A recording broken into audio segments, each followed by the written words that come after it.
Y nos vamos a Israel, donde no hay pausa, usted lo sabe, entre la visita del canciller alemán Friedrich Merz y, bueno, la realidad de todo lo que va aconteciendo, que es mucho. Hoy nuevamente la comisión que intenta legislar la pena de muerte, tema por sí mismo. La segunda etapa, que sí, que no, cómo, en lo que hace a Gaza y el desmantelamiento del Hamas. Múltiples preguntas. Y así, mire, suma y sigue.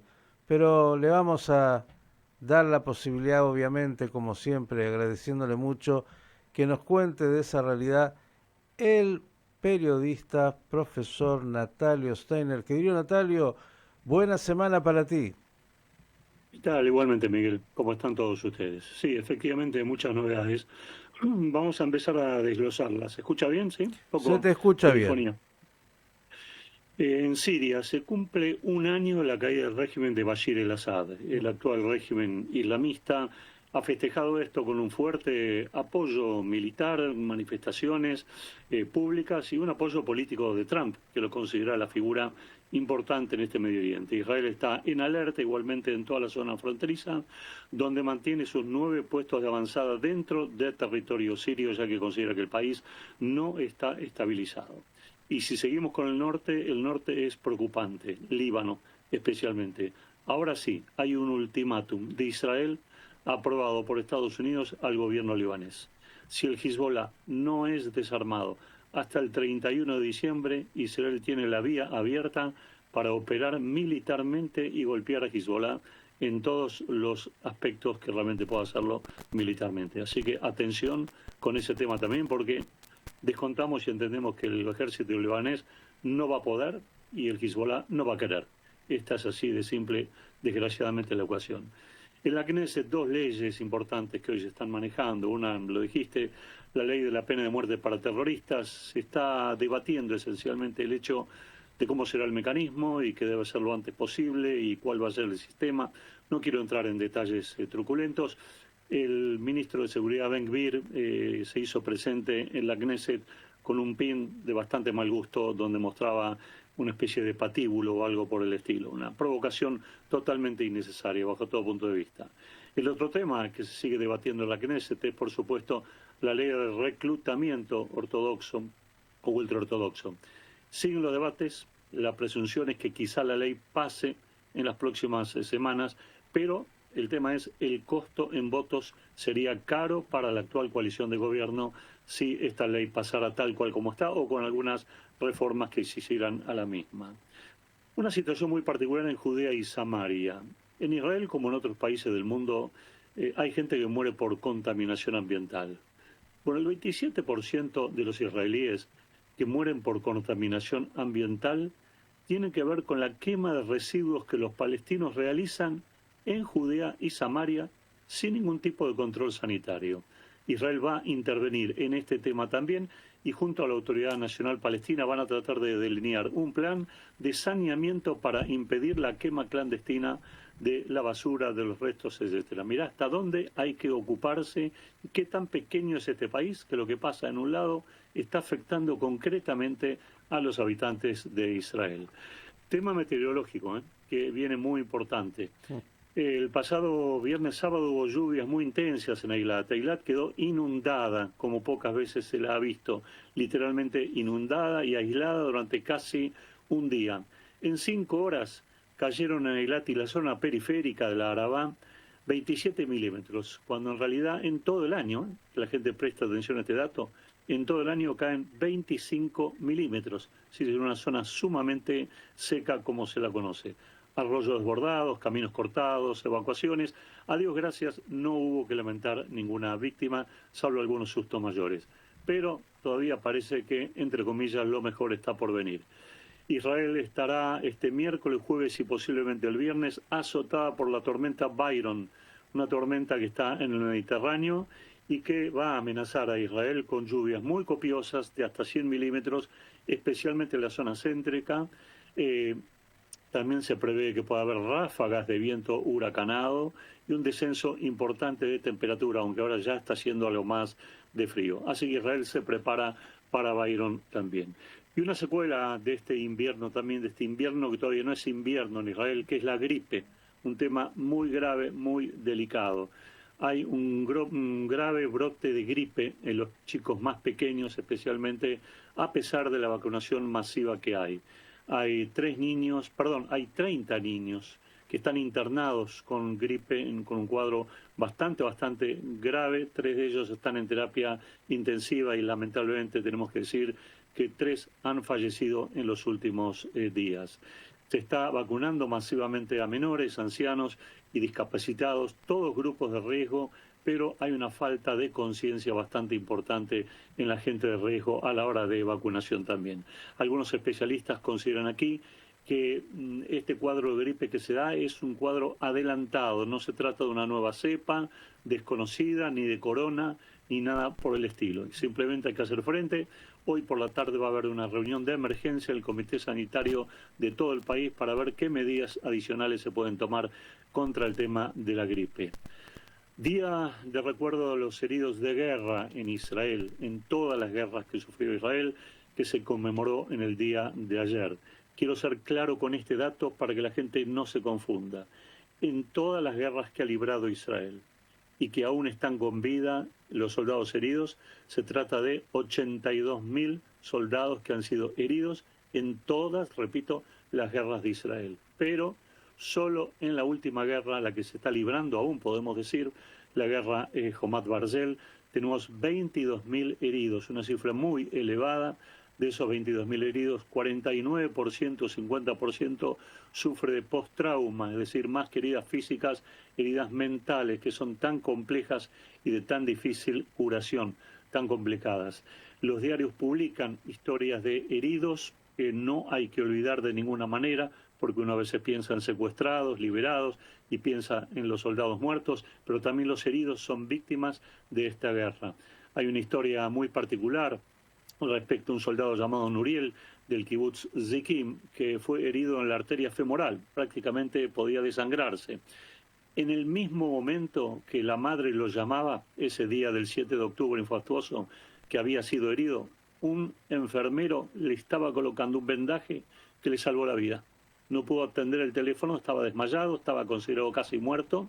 La arteria femoral es muy importante en el cuerpo humano y le salvó la vida. Estuvo un mes en terapia intensiva, prácticamente lo dan por desquiciado, y un pensamiento muy notable de él, que está yendo a hospitales ahora a visitar soldados heridos para darles ánimo y que se recuperen, y él dijo: los médicos te sanan el cuerpo, pero es uno el que debe sanar su alma por dentro, y uno solo, dijo Nuriel, que es una de las tantas historias que tenemos.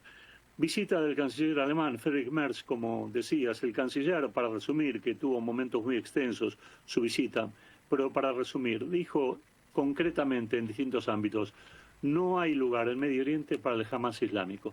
No hay ninguna posibilidad de que el Hamas salga de esta guerra aún en pie. Está a favor, por supuesto, de una fuerza internacional que debe conformarse lo antes posible, y está a favor también de un Estado palestino al final de todo el proceso que conduzca a la normalización de la zona. También se manifestó dispuesto a pasar a una segunda etapa, el llamado día después, justamente después de que se haya encontrado el último cadáver restante, que entre comillas está siendo buscado nuevamente por el Hamas y por la Cruz Roja esta mañana. También el canciller alemán habló de una amistad entre Alemania e Israel, que a esta altura es casi un milagro, después de lo que ambos pueblos han tenido que vivir, y en la visita a Yad Vashem, por supuesto, asumió la responsabilidad de Alemania por todo lo que ha pasado en la Segunda Guerra Mundial con los judíos.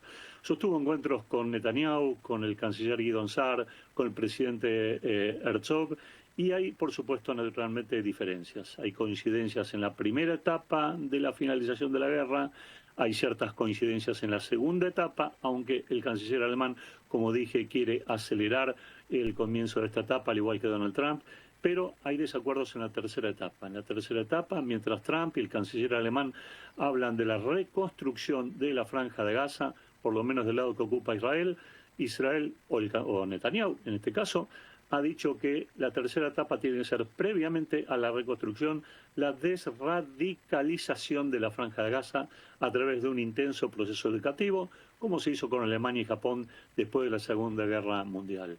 El canciller y obviamente las autoridades israelíes consideran que este es el mejor momento en las relaciones entre Alemania e Israel.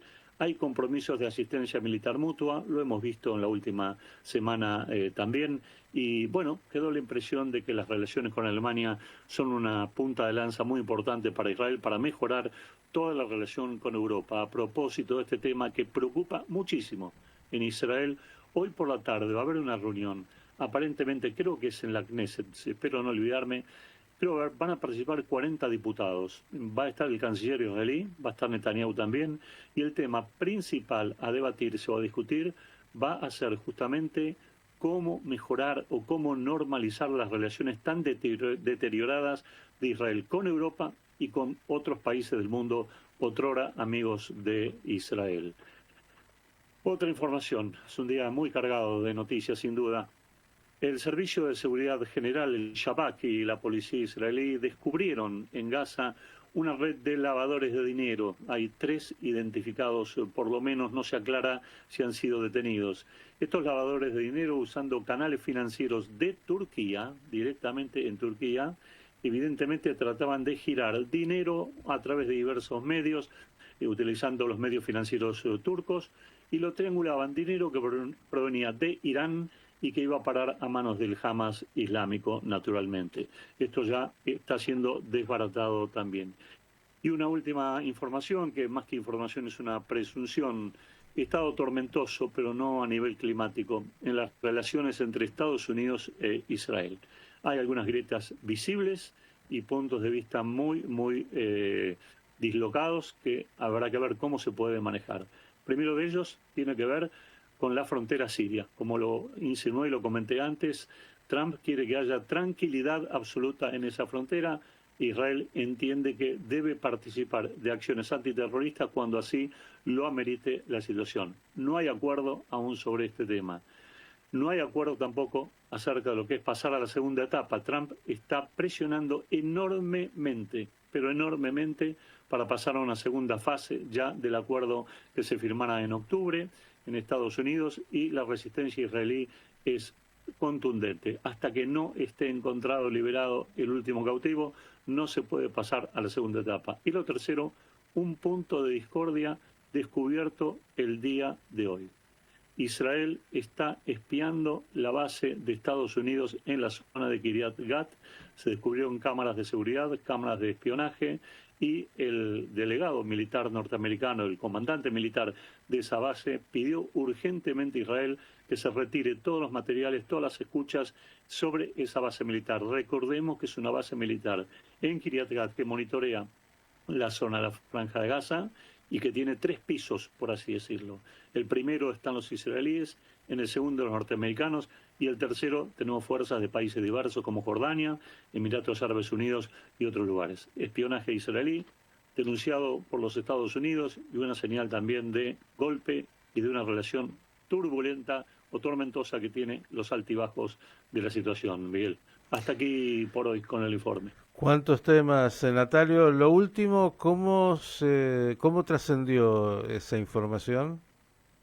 Bueno, aparentemente, según lo que recuerdo ahora, porque uno lee tantas cosas, aparentemente una fuente británica le habría informado a los norteamericanos. No sé, no recuerdo en este momento si fue el diario The Guardian, pero hay una fuente británica que develó esta información. Israel aceptó que hay una situación en ese sentido, llamémosla, irregular, y que había escuchas acerca de lo que pasaba en la base norteamericana, y se están retirando o se van a retirar los equipos en forma urgente y perentoria. Temas sensibles si los hay, entre tantos. Además, agregar, la agenda es enorme. Estos encuentros que también se han propiciado ayer entre Israel, Estados Unidos y Qatar, tratando, luego de lo que fue la operación israelí en Doha, de restablecer el vínculo entre Israel y Qatar, con todo lo que ello implica, ese Medio Oriente que tiene tantos y tantos jugadores y que tiene tanta complejidad. Así es, la presión de Qatar y la presión de Turquía, no sé, de Turquía en el sentido de tratar de imponer soldados o activistas en la Franja de Gaza, y de Qatar ahora que salió con una nueva declaración que se conoció ayer a la noche, que dice que Qatar no va a financiar ni va a poner cheques para la reconstrucción de la Franja de Gaza y que deben hacerse cargo de ello aquellos que destruyeron la Franja de Gaza, en alusión naturalmente a Israel. Israel, no hay respuesta oficial respecto de este tema, sin ninguna duda que Israel no va a participar abierta y económicamente en la reconstrucción de Gaza, así que si Qatar renuncia a la reconstrucción, habrá que ver qué fondos ayudarán además de los europeos, podrían ser árabes saudíes, emiratíes o de otros fondos también. Mañana estaré en condiciones quizá de confirmarte, hoy todavía no lo puedo adelantar, pero sí por lo menos una pequeña punta. La Autoridad Nacional Palestina, el brazo bueno, por así llamarlo de alguna manera, de los palestinos en estas negociaciones, ha estado financiando la entrega de automóviles último modelo exentos de todo pago de impuestos a terroristas palestinos que han cumplido penas de prisión en Israel y que han salido de las cárceles israelíes. Una cosa escandalosa, insólita, con dinero de la Autoridad Nacional Palestina, que en realidad es dinero de Europa, de las colaboraciones que da básicamente Europa. Y un dato más numérico, que siempre los números permiten cerrar un poco la cuestión, el 80% de los presos terroristas palestinos que estaban en las cárceles israelíes condenados a prisión perpetua han sido canjeados en los últimos años por la guerra actual que estamos viviendo. Solamente queda en prisión el 20% de los terroristas con cadena perpetua. Querido Natalio, a tomarse un respiro, a tomarse un té con limón y a cuidarse, que se requiere ahí tener las defensas altas frente a todo eso y mucho más. Un abrazo enorme y te esperamos mañana. Gracias, hasta mañana, que estén muy bien. El completísimo informe de Israel con el profesor Natalio Steiner.